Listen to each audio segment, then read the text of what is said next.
Instructors, are you tired of students showing up unprepared? With Pilot Institute Online Ground School, they show up ready. No more unpaid ground lessons that run long. No more frustrated students blaming you for the slow progress.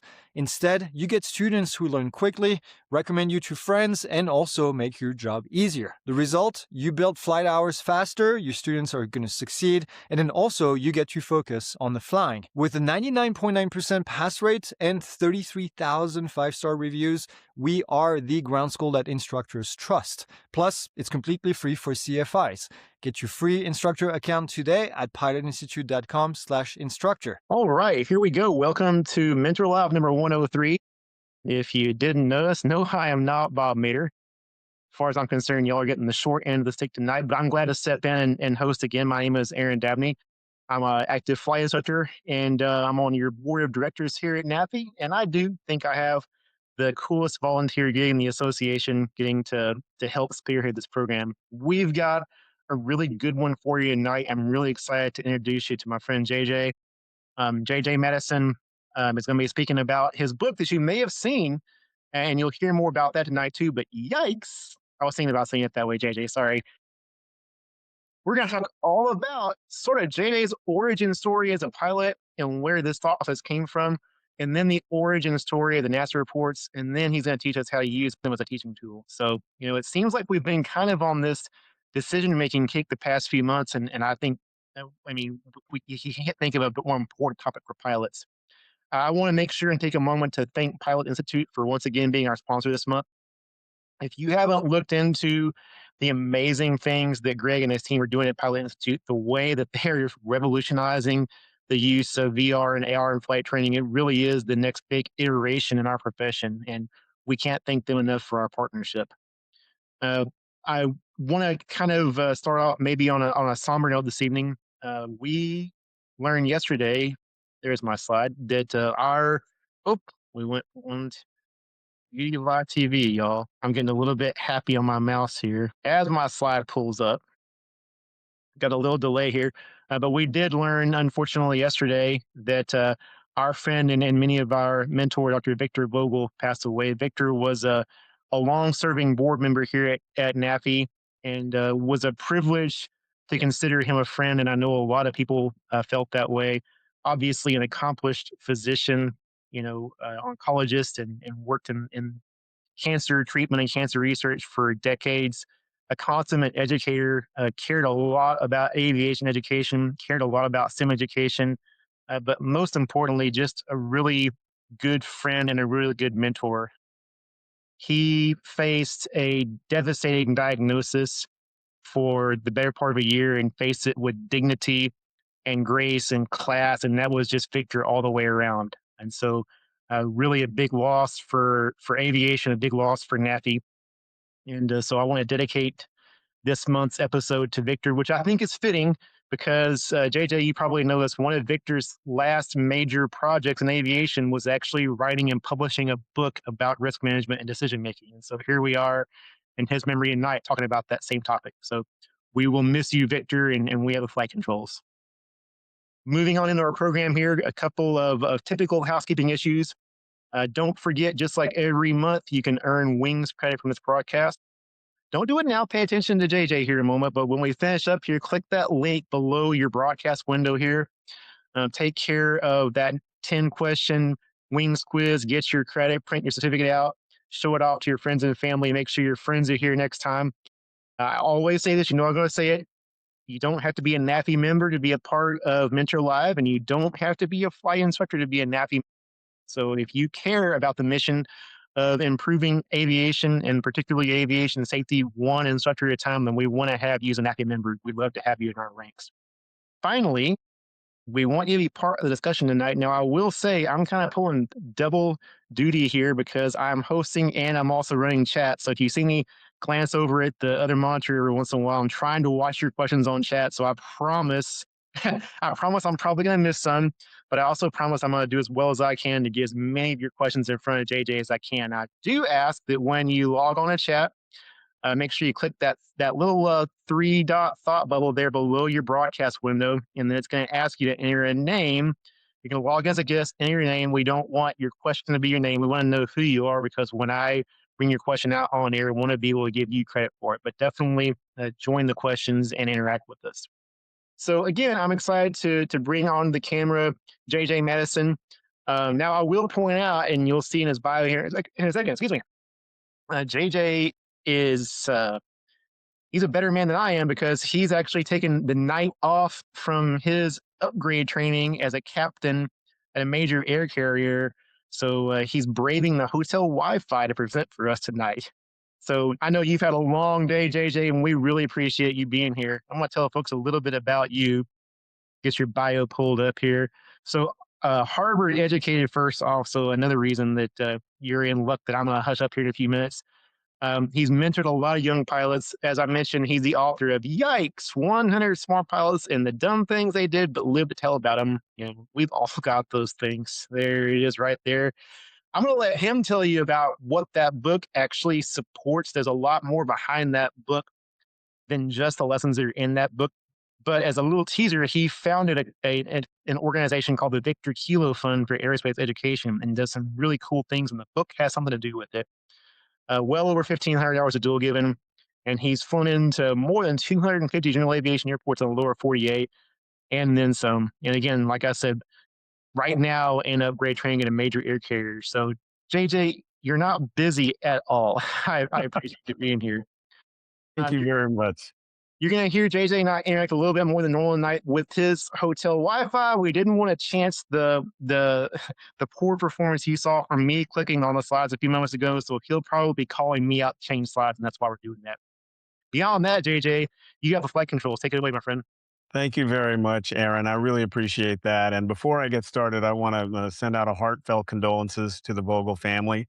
Dr. Vogel is somebody who is highly esteemed in our community, and I will certainly miss him. And it's an honor to do this show, be a guest on this show in his honor. So thank you for that, and thank you for that. I also thank you for also a little bit of an upgrade. I am upgrading for captain here in Charlotte, North Carolina, at a hotel, which because there are probably another 50 of us, either in in-dock or in upgrade training here at this hotel. The Wi-Fi is being taxed mightily while others study. But I have to do say that I'll be a captain at a regional airline, not a major. I don't want anybody to think I'm getting too big for my britches. Yes. So thanks for that introduction, and also thanks for helping me be my co-pilot today, because so that we can get out of jail free. And Got I it. can look forward to telling all the folks about the origin of the aviation safety reporting system and the NASA reports and why they're a powerful teaching tool. I got interested in the NASA reports when my first go around at the airlines, because in our at the airlines, the culture is if you think you did something wrong, fill out a NASA. Um, and, uh, and so I got used to filling out NASA's.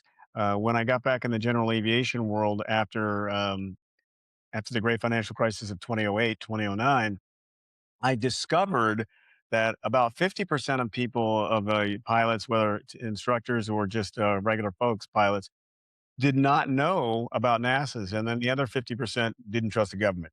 So they weren't going to participate in the NASA program. uh, I wanted to do something to make GA pilots humbler, smarter, better, and so that's why I pitched the idea of analyzing NASA reports in a humorous and innovative way to General Aviation News, and had the great good fortune of writing 6 years worth of columns for them. Out of that is the made me realize, all this time of writing NASA reports, analyzing them, and talking about them, I had no idea when they started. I was under the impression that NASA reports originated in the whole system in the 1980s or possibly the early 90s. And I'm not going to tease you, but I will tell you this: I was wrong. So, uh, today's tool, I hope the presentation, the goal of this is to give everybody else a chance to understand when it started, why it started, and why this is so critical for you. So, if we go to the next slide.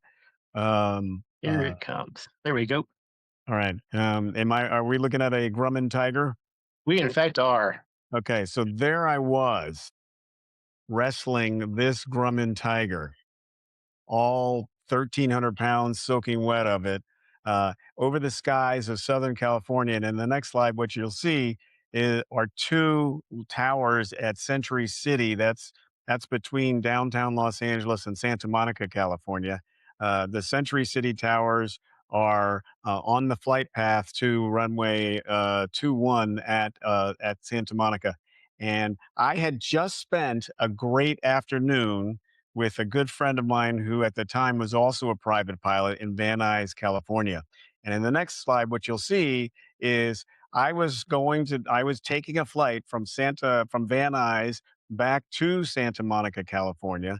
And I was supposed to have returned this uh, airplane back to Santa Monica, California, probably 2 or 3 hours earlier in the day. But I was having fun with my buddy and we were eating lunch. And as you can see, if you hit play, you'll notice that this flight is a pretty short flight. It only is about a 12-minute, 15-minute flight. It firewalled at at Grumman Tiger at 92 knots full speed. Right, it should only take about 15 minutes. And I thought this is great because on the next slide you'll see what was rolling in was what we affectionately call in Southern California the June gloom, and I knew that as a 60-hour freshly minted private pilot that I knew better than Mother Nature and that I could handle my airplane was going to get there, even if I was 2 hours later than I was supposed to be getting that airplane back from the large yellow rectangle, that's Van Nuys, to the smaller yellow rectangle, which is Santa Monica Airport. Notice how the clouds are moving in there. I was going to be fine. I was going to beat those clouds. I wasn't going to have to use the 3 hours of the IFR training I had in my back pocket to get in because I'm a 60-hour hotshot private pilot. So, and I also knew in my back pocket. In the next slide, you'll see in my back pocket I had what we was the VOR Alpha at that time into Santa Monica. So I knew I could dial in the radial and I could dial in the radios and I could follow that in if I needed to. What's significant about this slide is you'll see the red mark is up. That's approximately where the Century City towers are. I'll give you another look of those Century City towers as I was supposed to have been seeing them, and initially I was seeing them on my route.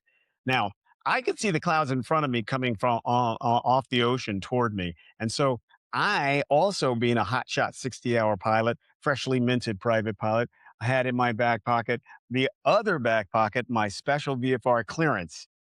Right, if I had a 1 mile visibility and could remain clear of clouds, I was going to be able to get into Santa Monica with their permission, and I wouldn't have to use it. I wouldn't have to go in just VFR because I'm not IFR rated.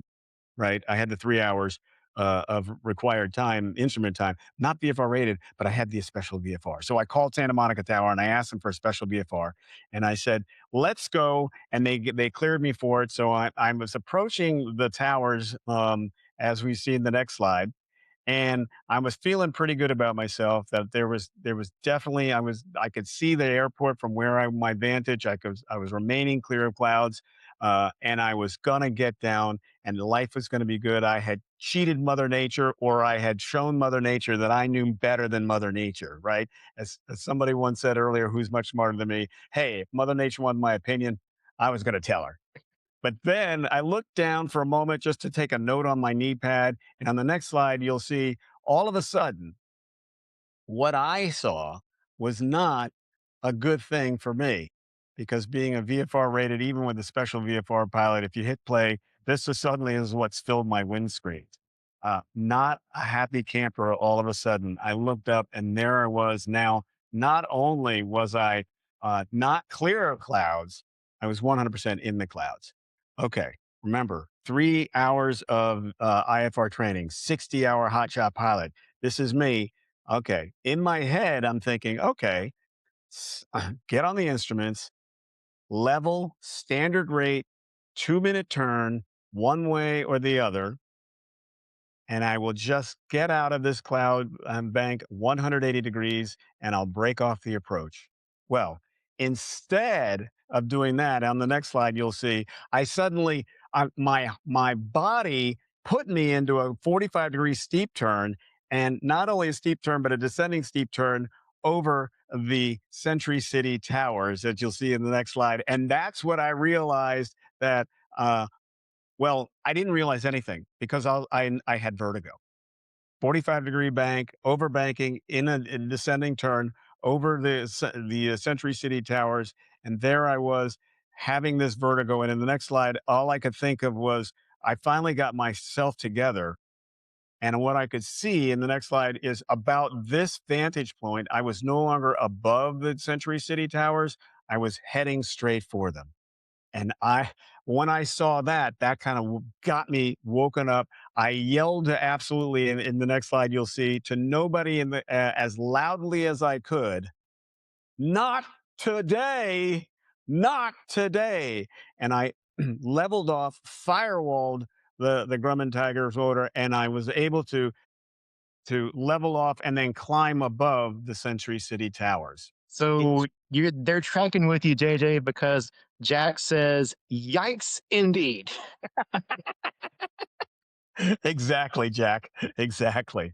Now, here's the thing. The whole time that this is happening, ATC, Santa Monica Towers, is calling me out on my Grumman tail number, asking me what's going on. And I didn't hear this for 4 or 5 radio calls. I finally cleared my head after clearing the towers, realized Santa Monica Tower was talking to me, asking me what my situation was. Because in their mind or on their radar scope, they probably saw me scrolling all over the sky. I was finally able to say, "Yeah, this is Grumman, November, blah, blah, blah. I am okay. I'm just making a 180, unable to maintain S special VFR. So I'm going to return to Van Nuys Airport." And I limped back to the airport, tail between my legs, and I parked that Grumman Tiger, and you'll see in the next slide, very humbly, in front of the area at Van Nuys where you can have lunch and enjoy the runway view. And there, my friend was still sitting there, thankfully, and for 2 reasons. One, because I needed someone to talk to, and two, because when I got out of the plane, he had to remind me to set the parking brake. So uh, we did that. I explained to him the situation. I sheepishly called the FPO from whom I rented the Grumman Tiger and explained my situation, that was not going to be able to get the Grumman in today. And I fully expected the owner of the FPO on the other end of the phone to chew me a new one, but he didn't. He praised my decision making for turning around, and then followed that up with, "Of course, you're going to have to go get it tomorrow, first thing, and bring it back." So my friend drove me home, and the next day, I drove back out there and returned without incident. Um, Inquiring minds do want to know, JJ, how much did that seat cushion cost to replace? that's right. No damage to the airplane, although they did have to clean the pilot seat. Right? That was that was potentially a $500 little extra that I had to deal with. Good question. Good question. Um, if I'd known about NASA's back then, I would have filed a NASA report, because there was so much from this that I could learn. Because NASA reports are all about that. If you didn't do it on purpose, which I didn't do it on purpose, I was a little foolish, but I didn't do it on purpose. I didn't break any the plane. I didn't kill anybody. I didn't do anything illegal. I was very remorseful, and I would have filed it within 10 days, and it would have I would have not had been something that I had been violated on in the previous 5 years, because 5 years ago prior to that, I didn't even have a license to fly. So, what I learned from that, and if we go to the next slide, we can show you the pave that I learned from that, which is what I would have put in my NASA report, and that includes, for me, the pilot, right? I overestimated my abilities. And let's see, what's the A? Um, if you is it possible to click the whole thing to see if all 4 will show up? There we go. Okay. They're all up now. Yeah. Cool. So for the aircraft, it was too slow to overcome the changes in the weather. Right, I learned that the hard way. A Grumman tiger is not going to overtake or beat Mother Nature most of the time. Three, in terms of environment, uh, the environment itself was too fast moving. Right, the weather was too fast moving externally and internally. Everything in the airplane was moving faster than me, even though if it was only a paltry 92 knots at the time. That was too fast because externally and internally, I didn't have enough degas, and that's don't give a shit in my tank, which meant I should have not cared about the fact that my FBO wanted the airplane back, and that I was trying to be a hero and getting it back. Right? I should have just called them and said it's not going to happen. That's my bad. I'll pay whatever I need to do, but I'm not gonna. I can't risk the plane or me trying to get it back. And I also didn't have enough nautical decision making skills at that time. Right? I chose to go thinking that I could beat the weather. In hindsight, we know that that's not the case. So, uh, again, as I said before, if I'd known about NASA's, I would have done that because why? In the next slide, you'll see, because I would have filed that and gotten out of jail free. Now, I was very fortunate. Santa Monica Tower didn't report me. I didn't break any rules because I got out of there. I didn't try and proceed, but it would have been that it's possible that maybe I had violated an altitude deviation. I don't know, but having been able to file that, I would have gotten out of jail free. And and getting out of jail free didn't used to always be. That's why tonight we're going to talk about the origin of the aviation safety reporting system, and why they're a powerful teaching tool. By me, JJ Madison. All right, if we go to the next slide, we'll talk about a couple of things. So, NASA reports, the way to get to NASA reports is part of the aviation safety reporting system, and that you can get them online at asrs.arc.nasa.gov. There it is on your field. All right. Why did these start? Where did this start? Where did they come from? They'd be the anybody heard of any mouse? On the next slide, you'll see any mouse. Anyone? Any mouse? Any mouse was a play on words and was used in the military as a way. In the next slide, you'll see for aviators to report problems that otherwise might have gotten them taken off flight duty. Right? It was existed in the Marine Corps and the aviation units since the 1950s. And the idea on the next slide you'll see is that just like the 50% of general aviation pilots who I interacted with as a CFI didn't trust the government, these naval aviators, Marine Corps aviators didn't trust that by bringing up problems in their units about certain things that were going on regarding their aviation experience, they weren't going to be penalized for reporting those. So that's why the Any Mouse program was originally intended as a means of encouraging these personnel to voluntarily and anonymously report near accidents and incidents so that one, those incidents could be learned from, right, not kept inside, and two, so that they could then not achieve any punitive action from that. So in other words, in the next slide, you'll see uh, this is one of my favorite slides. I do have to say that it allowed Marine and naval aviators who typically be afraid to address concerns to do so without fearing ramifications.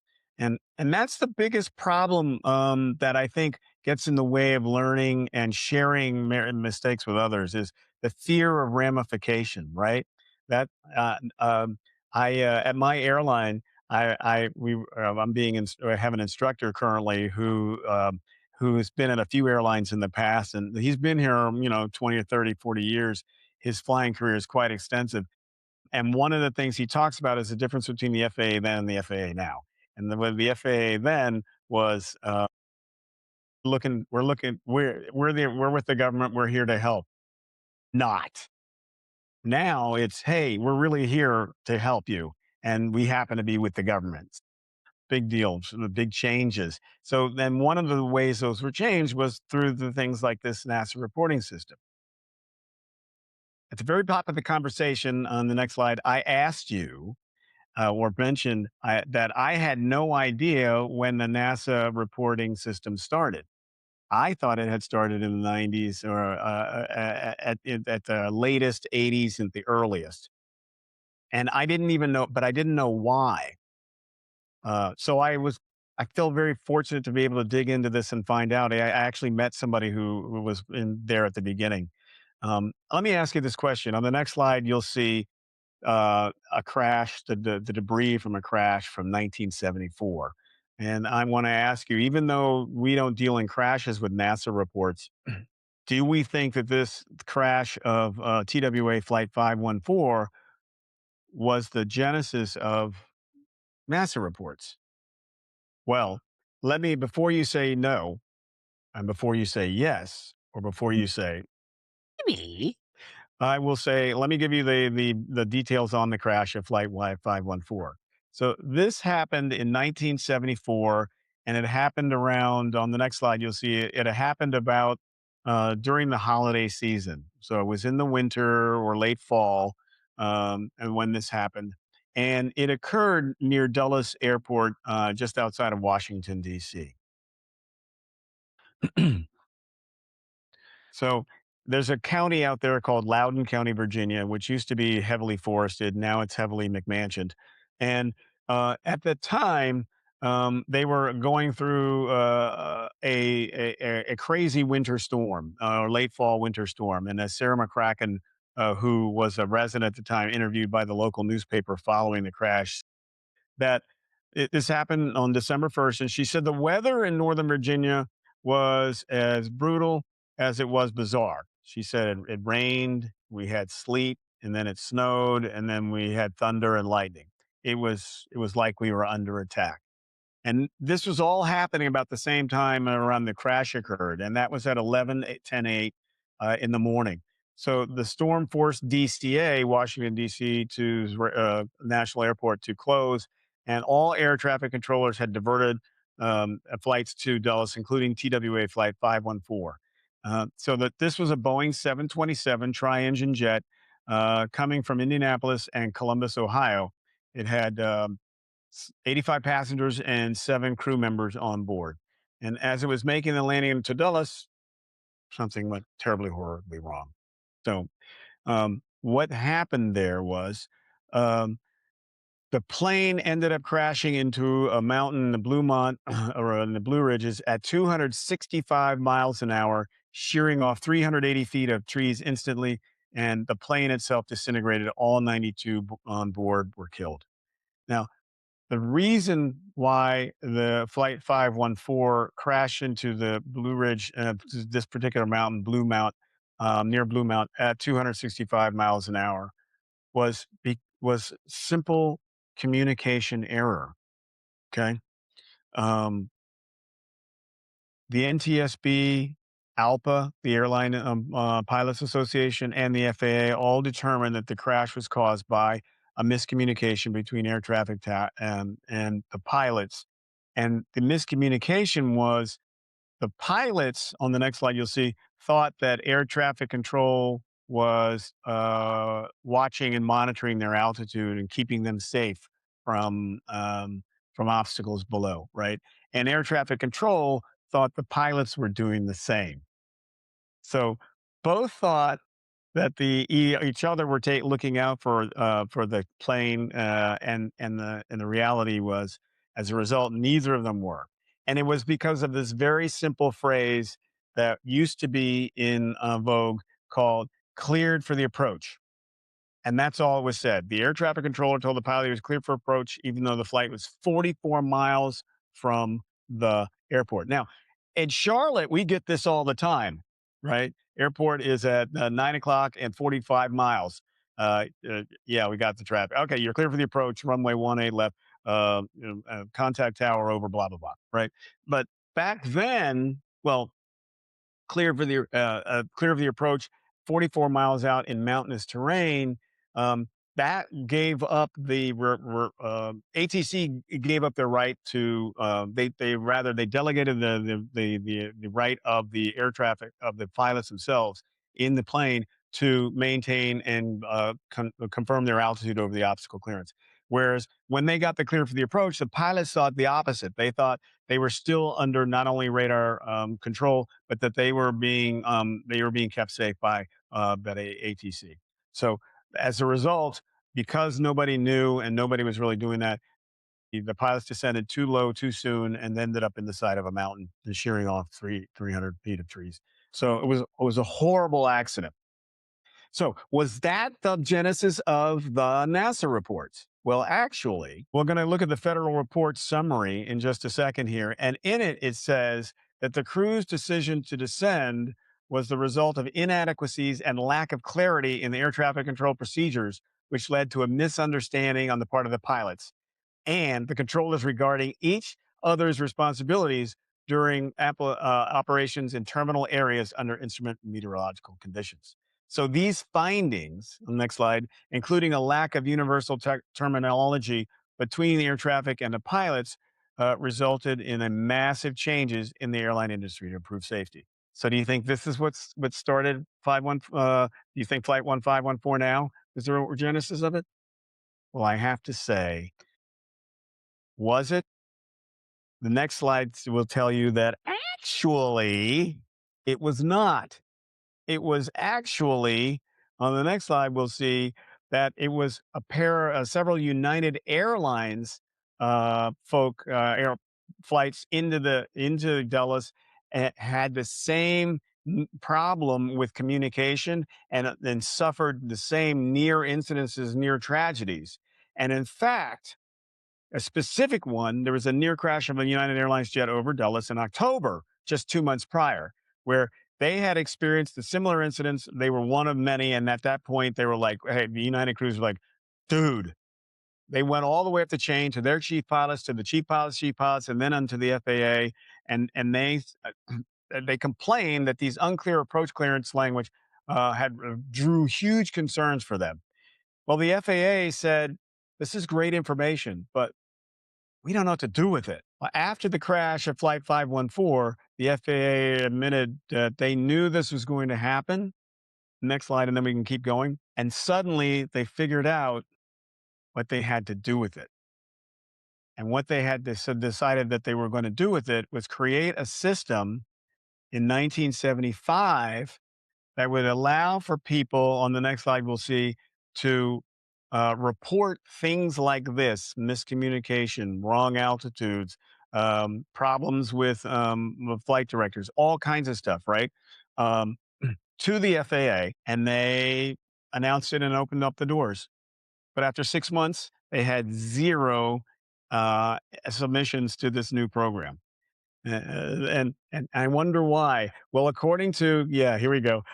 Go for it. According to Connell, the Alpha representative, said if you want a system, you can't have the recipient of the information be guarding it, because otherwise it's like the fox guarding the hen house, right? So, um, thankfully, a couple of people were really persistent. In the next slide, you'll see about figuring out how to get this to the FAA and how not having the FAA be the guardians of the information, because, in other words, if they were, they might have a tendency to want to violate the pilots for giving them good information. So, ALPA advanced for NASA to act as the reporting systems custodian. And this happened to be a good reason for behind that. It's because NASA Ames Research facility out in Northern California already had a human factors branch and had started work on the voluntary AnyMouse, the safety pro reporting system styled after the military model. So thankfully, James Dow, then the FAA's deputy director, he understood the value of this confidential reporting regarding safety. And despite significant bureaucratic battle, in his words, Dow insisted that immunity incentives be established and made really strong to get people to talk about what's going on. So, what were those strong incentives? Well, first of all, there was an advisory circular that went out that let everybody know that this was going to be in effect. And on the next slide, you'll see that these incentives included um, uh, that because the FAA considered filing NASA an incident or occurrence involving a violation of 49 U.S. Civil Code. There it is, a lot of words. The 14th CFR to be indicative of a constructive attitude. Such an attitude will tend to prevent future violations, and accordingly, if finding the violations made, neither civil penalty nor certificate suspension will be imposed. If, and these are the big ifs, if it was not something that was done on purpose, if it was not something that was illegal, right?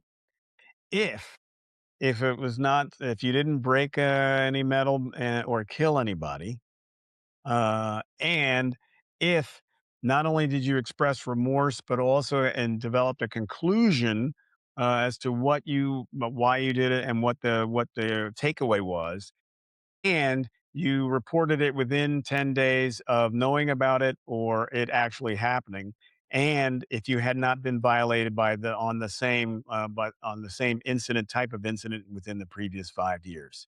So if all that was done and you completed and delivered it and mailed a written report to NASA within to those 10 days, like I said, um, I'm giggling because remember mail, right? You used to write stuff out and then put it in an envelope, and there was a stamp thing that would go in the corner, and they had different, and then somebody would pick it up, and a postman would deliver. Anyway, I digress.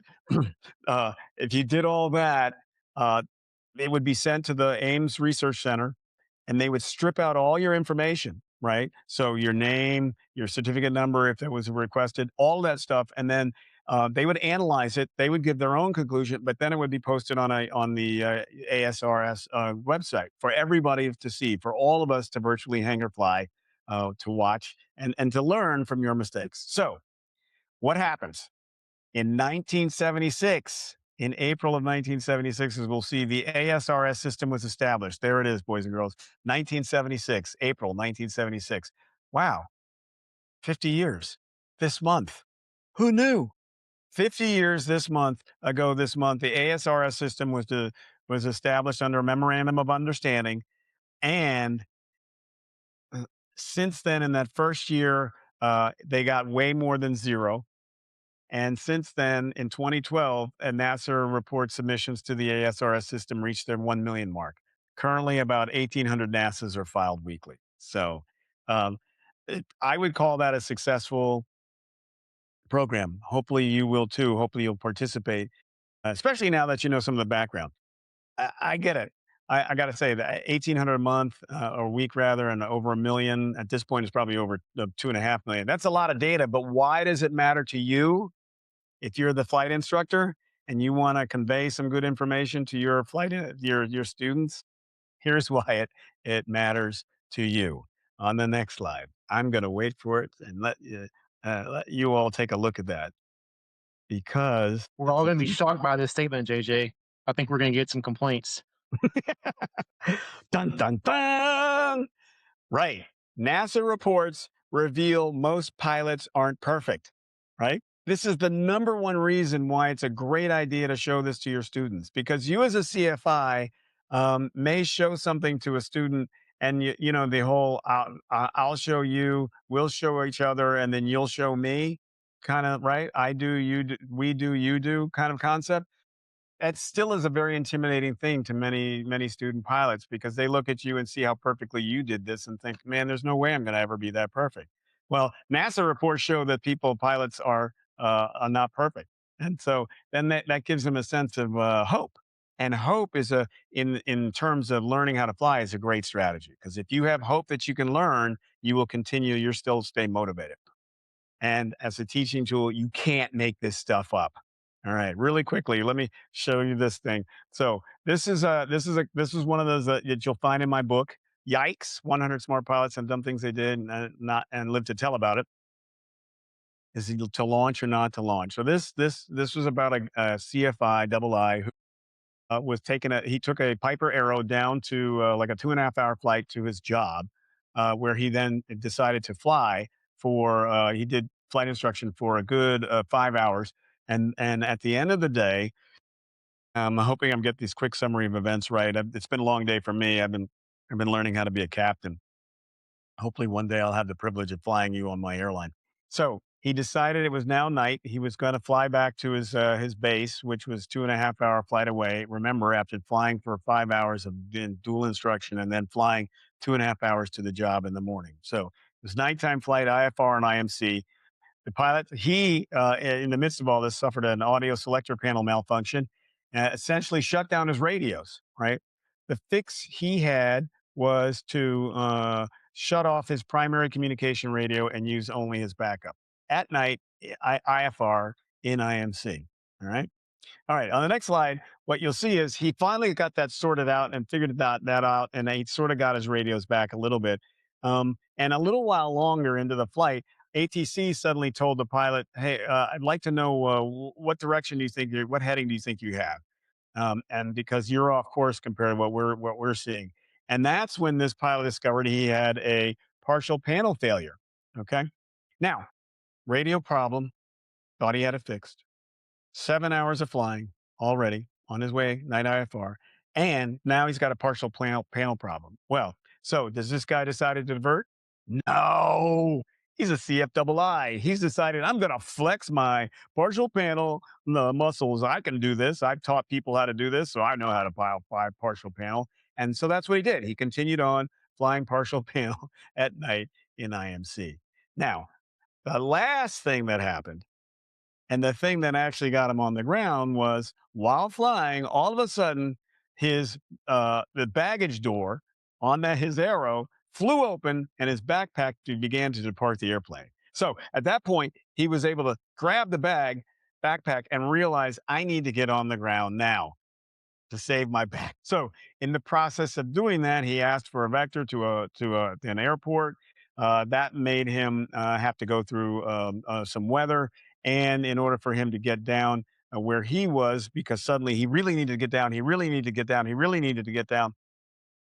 He he asked for a vector and descent in an area where ATC would not give it to him because they could not guarantee him minimum vectoring altitude, right? Separation from terrain. So he invoked 91.3 and said that I'm going to break the FARs in this space because I'm in an emergency and I need to do this in an effort to get down safely. So he did. He found the runway. He landed safe without incident. Now, here are the lessons learned from this a summary of events. Okay. I want to try something first. All right. Let's take a look. So if you're keeping up score at home, you know that the pilot was too arrogant about his own skill set, right? And he lacked situational awareness. Why do I say he lacked situational awareness?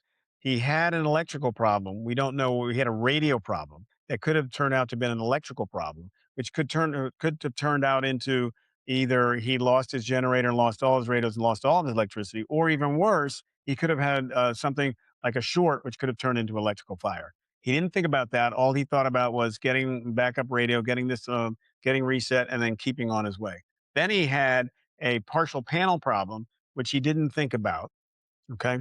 And I'll go into a little more of that in just a minute. But you can see in the lessons learned in his page, he was too arrogant. Like I said, he lacked the situational awareness. We'll talk about equipment and also his judgment. Aircraft was possibly had electrical system and vacuum system problems, which could have put him on the ground or put him in a bad situation, which could have ended up actually in him having CFIT. The environment was night in IMC, and the externals and internals for us, at the very least, remember, 7 hours of flying prior to that, because to 2.5 hours to get there, 5 hours of instruction, and then 2.5 hours to get home. Fatigue, overconfidence, again, lack of situational awareness. Aeronautical decision making and all of this, and I'll just wrap this up, um, is was lacking, right? What is aeronautical decision making? It's a way of thinking taught to all pilots. It's a means of maintaining situational awareness throughout all phases of flight, and it teaches pilots how to consider situations that may not they have been taught. In other words, how to correlate what you've learned in terms of rote understanding and applying them in a way that correlates them that into situations that you've never had before, but can make good common sense decisions, right? And aeronautical decision making at the end of the day is as much about the go as it is about the no go.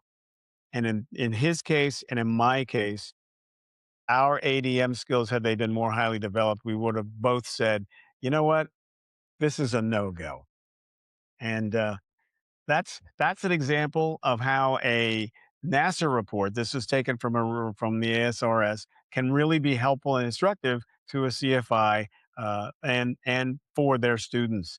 It strengthens your ability to teach and then their ability to learn. So, where can you find them? Again, the NASA reports, the Aviation Safety Reporting System, can be found here at asrs.arc.nasa.gov.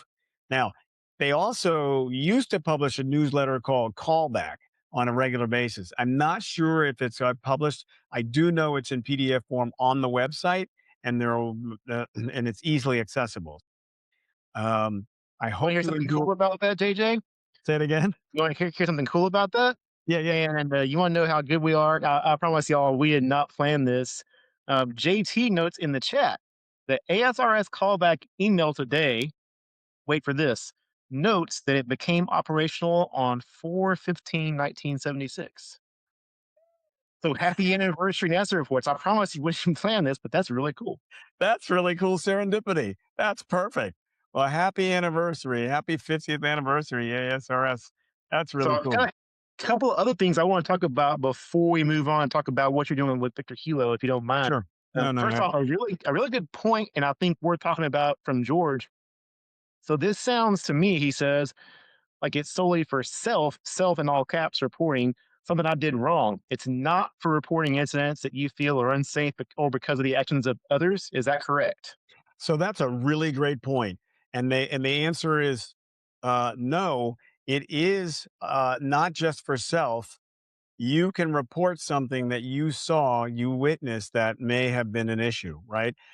It's the who has access to these reports. If you're a flight attendant on an airliner and you witness something that you think should be reported and noted publicly available so that people can learn from it. If you're a mechanic and you do the same thing. If you're a ramper, if you work at the FBO and you're a fueler, all right. Even if you're just a regular Joe who's an aviation enthusiast and so you hang out at airports, all right, whether general aviation or otherwise, and you see something that definitely rates in the category of an incident, right, or a near miss, or a whoa, or a yikes, then yes, you can submit a NASA report, and there are literally thousands of those submitted by not the person who did it, but the person who witnessed it. And the other category, I'll say, ATC can also file NASA reports, and there's some really interesting ones from air traffic control. So a few are noting, and I do too, that they still get callback. And I think Tom said, and absolutely right, the website we've got here that will actually take you, and among other things, to all the callback issues. And April's there on top. And so, I know a lot of us are there pretty often that like to use that. And if you're just hearing about this as a teaching tool, man, what a rich resource. One more thing I think is really important for us to talk about, and JT made this point earlier in the broadcast. So I promise I didn't forgive actually JT, but I thought this would be a really good way to wrap a nice red bow around some of this. He says, I wonder if you could expand on ASRS reports are way more than a CYA benefit. And we've talked about that a little bit, but let's dig into that a little bit because we don't want people to think that it's just all about protection. Let's dig into how much good they do the industry as a whole.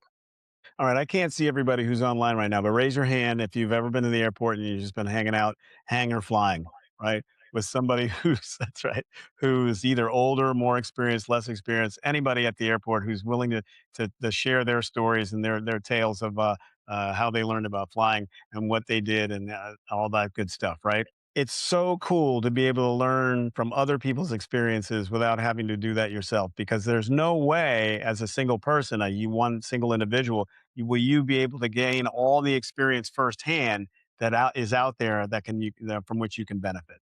And that's what these NASA reports are. They are literally virtual hangar flying at your fingertips. right? You have access to just go to the ASRS.arc.nasa.gov, go to that website, and just type in the search bar any kind of phrase. And one of the phrases I put in there once was a spouse in my head or spouse.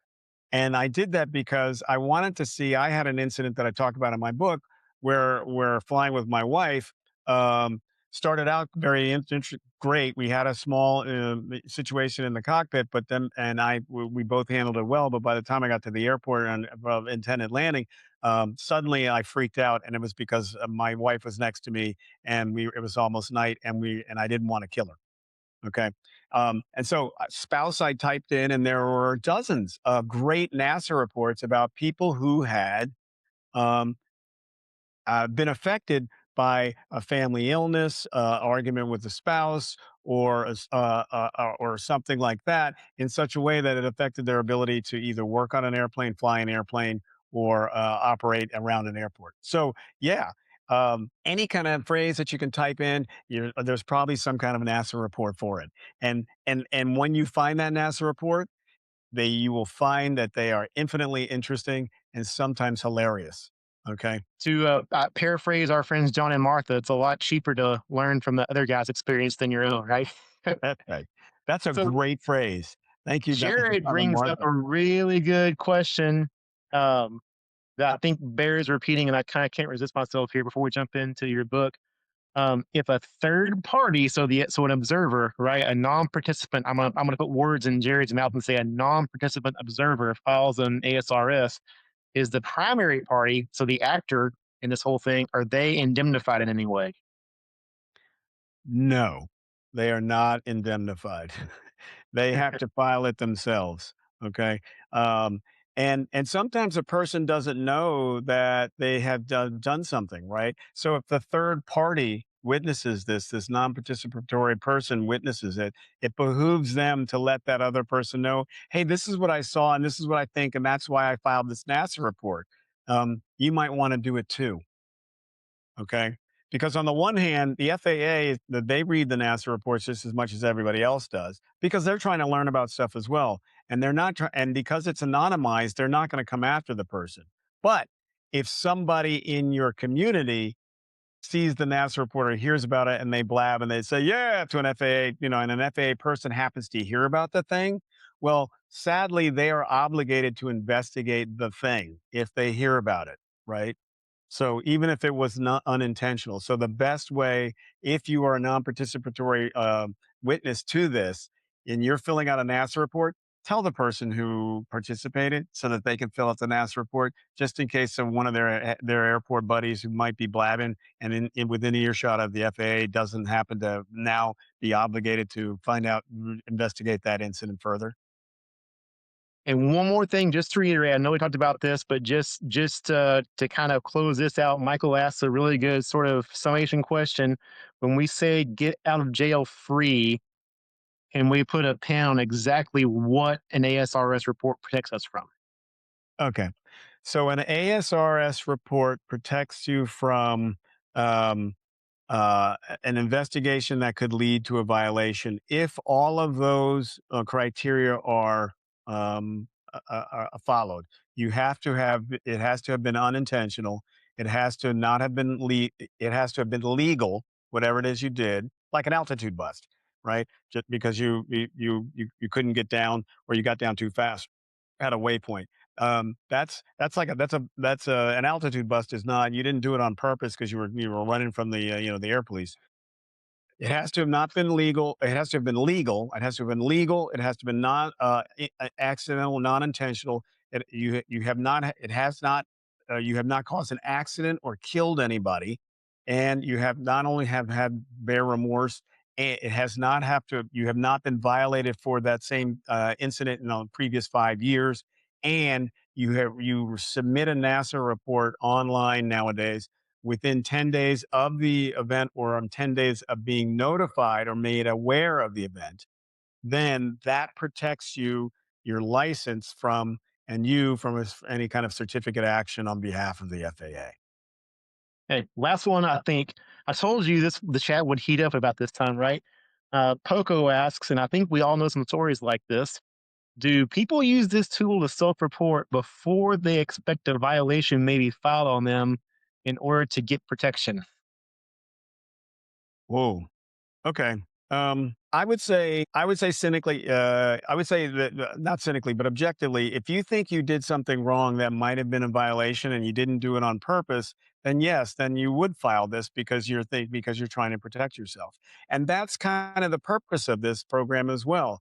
It is the idea is if we can protect pilots, then pilots from punishment, pilots are more likely to talk about the things that they did, the mistakes they made, and then we can all learn from them. However, I will say this: if you think that you're going to go around and make a bunch of mistakes because you've got poor ADM skills, or you're a bad pilot, and you're going to get away with all of that because you'll just file a NASA report, this is not that situation. Something's going to happen bad, right? Don't think of this as a way to just be able to go out and do bad things. Okay. Like go buzz your house. Or if it's the last day of your flight as an Iceland Air pilot, go buzz your neighborhood, right? Because you know you're just going to file an ASRS report. Well, that's intentional. That doesn't fit. That's intentional. You're going to get in trouble. I hope I Okay, answered that. I said it was the last question, but dadgummit, Paul, you asked a good one, so I want to get this in here. Before I ask, I'm gonna note that talking about all this, we had Andy Olvis with the NTSB on, gosh, 2 or 3 years ago, and the phrase he used that I think perfectly encapsulates what you're saying is just culture, a just culture, which I really like. That's I right. promise this is the last one. Paul says, "Do you feel there's any lack of justice?" He put it in quotes, when someone should have been really punished. Well, I don't, I honestly can't answer that question because I don't know situations. I've read NASA reports where the conclusion was, "Wow, okay, that's you really haven't grown from this, have you?" But but to say that, whether or not it's, someone has gotten sort of unfair justice because they filled out the NASA report, I'm not in a position to say that.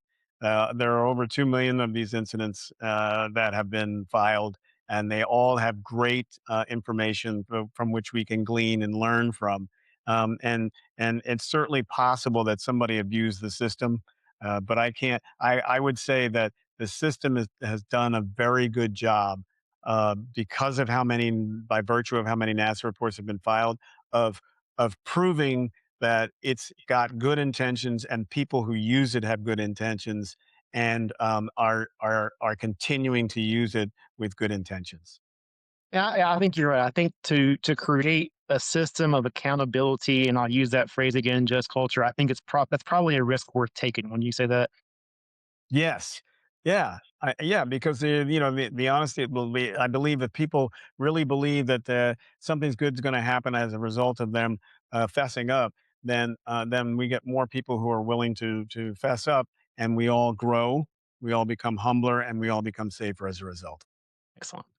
And with that, that's a perfect point to pivot on for just a few minutes. Y'all don't go anywhere. I want JJ to talk about what's behind this book. There's obviously a lot of good lessons there, but the service that you're doing for young people in aviation behind this book is amazing. So talk about what you're doing with that and with Victor Kilo for a few minutes before we sign off, JJ. Yeah, thanks. I really appreciate that giving me the opportunity to talk about my book and why I did it. So I wrote the column, from which the book is based, Human Factors in General Aviation News, for 6 years. And I wrote that column to help make general aviation pilots safer and humbler. And then in the process of writing that, somewhere back in 2021, 2022, I saw an article about a guy named Reverend Russell White, who was a truant officer by day and a pastor by night. And he decided that he was going to fly. I mean, he was going to start a flight school in the basement of his church. In essence, in his words, to keep the kids in his neighborhood out of prison, hospital, or the cemetery. And I thought, man, this guy's got great intentions. I'd really like to help him out, figure out what we can do. And so I decided that after I don't know, a couple of weeks or something, if I took the best of my columns that I wrote for General Aviation News, and put them in a book, perhaps, and if anybody bought the book and I got some money from it, meaning all the proceeds would go to perhaps funding a flight scholarship for for this person, for the name of the group organization's Eagle Flight Squadron out of East Orange, New Jersey. And if I sold more than a few copies, then maybe I could continue the goal of and provide flight training scholarships, AMT scholarships, and or scholarships to people who want to be in the aerospace and aviation industry, but just they were talented but didn't have the resources. And the same for CAP school squadrons, STEM schools, and flight schools who had good intentions but just didn't have the resources to be able to train everybody. So that's why we launched the book in 2024, and in 20 June of 2025, what you're looking at is me presenting our very first $5,000 flight scholarship on behalf of the Victor Kilo Fund to Eagle Flight Squadron in East Orange, New Jersey. They were the genesis of the project. My wife and I founded the Victor Kilo Fund as a way to create these scholarship opportunities to launch diverse careers in aerospace. And we call it the Victor Kilo Fund instead of our own names because in Greek, Victor Kilo stands for 1,000 victories. And if you've done anything in aviation, you know it takes about 1,000 little victories to achieve a big goal. So that's why we call it that. And we did well enough in that to do this in June, and then we sold some more books, and we got some great donations, and we sold some more books, and then in February of this past year, in 2026, February 5th, we presented our first $10,000 flight scholarship to Kamora Freeland and the Flight King NYC flight school up at Farmingdale at Republic Airport, Farmingdale, New York, where she already has her private pilot license, got it at 17, is a college sophomore at Spelman College, and now will get her instrument and commercial rating through the Flight King NYC. So we're very grateful and very honored for all the people who have purchased the YIKES 100 Smart Pilots and Dumb Things They Did. They live to tell about it. You can get it at yikesthebook.com. I'll personally autograph a book and sign it to you. If you're a kind of person who doesn't read but likes to listen, then if you go to yikesthebook.com, that QR code, you also we're available on as an Audible book. Or if you're the kind of person who's more into digital reading, it's available as a Kindle as well. And I just want to say, I really appreciate the fact that I had this opportunity to share some great knowledge with everybody out there about the origins of the NASA. And if you like what you heard, and you think that Aaron made a good choice in a guest tonight, and you've got a little bit of extra money to spend to help fund the future of aerospace and aviation, please go to www.yikesthebook.com. And thank you. The real question is, did JJ make a good choice on a host? That remains to be seen. But thank you so 100%. much for being here, 100%. JJ. This was excellent. Oh, let me back up one here. I'll tell you, those of you who use ASRS reports in your teaching know just how rich that is, and so for you to put together this book and really call attention to that is amazing. And then what you're doing for aviation and young people with the proceeds from the book, this is the whole package. So thanks so much for taking some time out of what I know was a really hectic time for you to come serve aviation, JJ. It really means a lot, and we appreciate it. I'm glad to be of service. Thank you so much, Aaron. I really appreciate being on. And thanks everybody who watched and listened tonight and beyond. So next month you're gonna want to be here. Man, my mouse is getting happy here. I want to. There you go. I want to make sure y'all see this. So we're continuing on this decision making and human factors thing because there's just so much good stuff. If you haven't heard of Brandon Williams, you're gonna really like what you hear. Brandon is. I won't steal his thunders yet, but he flew some pretty cool jets in the Air Force. We'll leave it at that. Is now a line check pilot for a major U.S. carrier, and he's probably going to step on some of our toes next month, and we probably need it.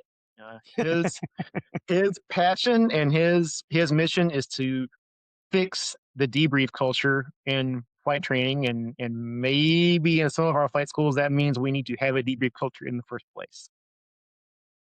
He asked me, do I think that title is a little bit too salacious? And I said, no, that's perfect. So next month, the debrief culture is broken at most flight schools is yours. So we'll all tune in next month and find out if ours is broken. So make sure you're here for that.